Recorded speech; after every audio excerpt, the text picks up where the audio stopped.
आता राहून दे, नंतर घेत. हजारो महिला मुंबईत असेल, दिल्लीत असेल, लखनौ असेल, सगळं देशभर या रस्त्यावर उतरलेल्या होत्या. त्याचं कारण आपल्याला कल्पना आहे की काँग्रेसने जे महिला आरक्षणाचं बिल होतं त्याच्या विरोधात मतदान केलं, आपल्या मित्रपक्षांना करायला लावलं आणि त्यामुळे हे बिल त्यांनी पास होऊ दिलं नाही आणि म्हणून महिलांमध्ये मोठा आक्रोश होता, संताप होता आणि म्हणून हजारो महिला काल रस्त्यावर उतरलेल्या होत्या.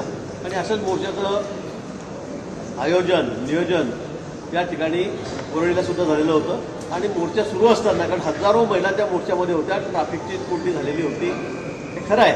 त्या मोर्चा निघाल्यावर अनेक मोर्चे या ठिकाणी निघत असतात, सगळ्याच पक्षांचे निघत असतात, त्यावेळेला थोडीफार प्रमाणात कोंडी होत असते, हे मान्यच करावं लागेल. पण काल मोर्चा निघाला असताना आमच्या एक भगिनी, एक महिला त्या ठिकाणी आल्यात आणि त्यांनी खूपच संताप आपला व्यक्त केला.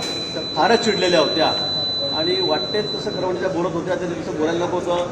तिचं त्यांनी काय सांगितलं, पोलिसांना कंप्लेंट द्यायची होती. मी त्या ठिकाणी होतो, बाईट देत होतो आपल्यासमोरच, तिथेही त्या आल्यात. तुम्ही असं कसं करू शकता, तुम्ही रस्ते बंद कसे करू शकतात, म्हणजे तुम्ही सांगू शकत नाही, अशा भाषेमध्ये त्या बोलत होत्या. तुम्ही ग्राउंडवर जा, आतमध्ये रस्त्यावर उतरतं बिलकुल कामा नये. आणि पोलिसांनी त्याला समजवण्याचा प्रयत्न केला, तेव्हा पोलिसांची ते फार म्हणजे जे नको त्या भाषेमध्ये बोलायला लागल्यात. त्यामुळे पोलिसही महिला पोलिसही त्या ठिकाणी आल्या होत्या. पण तो आम्ही अतिशय संयमाची भूमिका घेतली. मी त्यांना सांगितलं एक 10-15 मिनिटांमध्ये आम्ही रस्ता क्लिअर करतोय, आम्ही पुढे निघून जाऊ. पण त्या अजिबात ऐकायला तयार नव्हत्या. त्या सगळ्या ओघावर त्यांनी पाण्याची बाटली उचलली, ती फेकून मारली कुठेतरी महिलांच्या मोर्चावर. ही आपण चित्रीकरण बघितलेलं आहे. आणि म्हणून या ठिकाणी त्यांचा खूपच संताप चाललेला होता. आम्ही त्यांना खूप समजवण्याचा प्रयत्न केला. पोलीस भगिनी आमच्या महिला होत्या, अधिकारी त्यांनाही सांगितलं की ठीक आहे, त्यांना चिडू द्या, काही बोलू नका.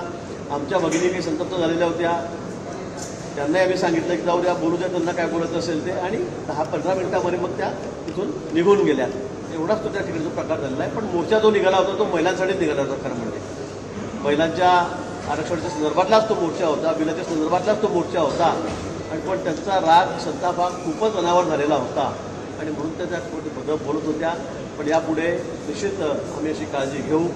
मोर्चा असला, आंदोलन असले की असे प्रकार नेहमी घडत असते, याची आपल्या सर्वांना कल्पना आहे. पुन्हा मी सांगेन, पुढच्या वेळी आम्ही या संदर्भामध्ये अधिक काळजी घेऊ. पण त्या ज्या बोलल्यात, मला वाटतं की फार संसदीय भाषेत नव्हत्या. त्यांनी सुद्धा ठीक आहे, त्यांचं म्हणणं होतं, त्यांचा राग होता, ते त्यांनी वेगळ्या भाषेने ते मांडू शकल्या असत्या, तक्रारही करू शकल्या असत्या पोलिसांकडे. पण पोलिसांनीच आम्हाला परवानगी दिलेली होती, आम्ही रितसर परवानगी घेतलेली होती, रूटही आम्ही दिलेला होता. त्यामुळे मला असं वाटतं की काल थोडा त्रास लोकांनी त्या ठिकाणी झालेला आहे, मी मान्य करतो. पण प्रत्येक मोर्चामध्ये, प्रत्येक आंदोलनामध्ये तो होत असतो, हेही खरं आहे.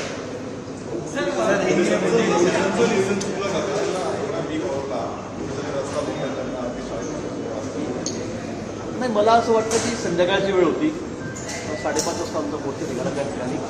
आणि मोर्चा मात्र काही रात्री तर निघू शकणार नाही आणि मोर्चाचा मार्ग ठरलेला होता, परवानगी मी मागितलेली होती. त्यामुळे मला असं वाटतं नियोजन वगैरे कुठेही चुकलेलं नाही. पण तर एखादी भगिनी आमची येऊन त्या ठिकाणी अशा पद्धतीने बोलते, कुठेतरी बाटली फेकून मारते मोर्चावर, तर हेही काही योग्य नाही. तर मोर्चासुद्धा महिलांचाच होता, महिलांच्या आरक्षणासाठीच होता, महिलांच्या हक्कासाठीच तो मोर्चा होता. मला असं वाटतं की त्यांचा राग फारच अनावर झालेला होता, त्यांचा सत्ता फार अनावर झालेला होता. पण त्या काही असंसदीय भाषेमध्ये बोलत होत्या, हे काही योग्य नव्हतं.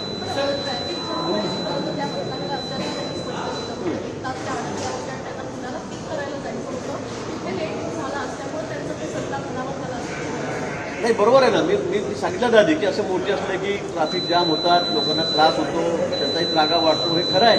हे या बाबतीत तुलना वापरायचं अमान्यच नाही आहे, मान्यच आहे. पण आता शेवटी महिलांच्या हक्कासाठी हा मोर्चा होता. असे मोर्चे आपण बघतायत मुंबईमध्ये, शहरामध्ये, राज्यामध्ये, देशामध्ये सतत निघत असतात. आंदोलनं केवढी मोठी होतात तर आपल्याला माहिती आहे काय काय त्यावेळेला होतं म्हणून. आणि म्हणून मग अशा पद्धतीने तुम्ही तक्रार करू शकल्या असत्या, पोलिसांकडे केली असती, थोडा सौम्य भाषेमध्ये सुद्धा तुम्हाला राग त्या ठिकाणी व्यक्त करता आला असता. पण त्या ज्या भाषेत बोलत होत्या, त्याने जी बाटली फेकून मारली, ते काही फार मला वाटतं संयुक्तिक नव्हतं. नाही, हा मोर्चा महिलांचा होता, एक लक्षात घ्या. माझा आदर्शाचा विषय नाही आहे. आणि मला असं वाटतं की आपण एका राजकीय पक्षाचे कार्यकर्ते आहात, मोर्चे आपण बघितले नाही का? आपला पक्ष मोर्चे काढत नाही का? किंवा आपल्या मोठल्यावर कोणी लोक येत नसेल मोर्चामध्ये, मला असं वाटतं. इतकी गर्दी जमत नसेल, म्हणून तुम्हाला तो प्रसंग आला नसेल, मला असं वाटतंय. पण मला असं वाटतं की मोर्चे काढणे हा सगळ्यांचा अधिकार आहे, हक्क आहे. विशेष करून महिलांचा तो विषय होता आणि म्हणून त्यांनी प्रीतसर परवानगी घेऊन त्या ठिकाणी मोर्चा काढलेला होता. तुम्ही म्हणतात दादाच्या बाबतीत मला निश्चित आदर आहे. मला उलट त्यांचं खरं अनुकरणीय होतं की सकाळी 6 वाजेपासून ते मिटिंग सुरू करायचे, पण ते काही गर्दीचं नियोजन करायसाठी न करत होते.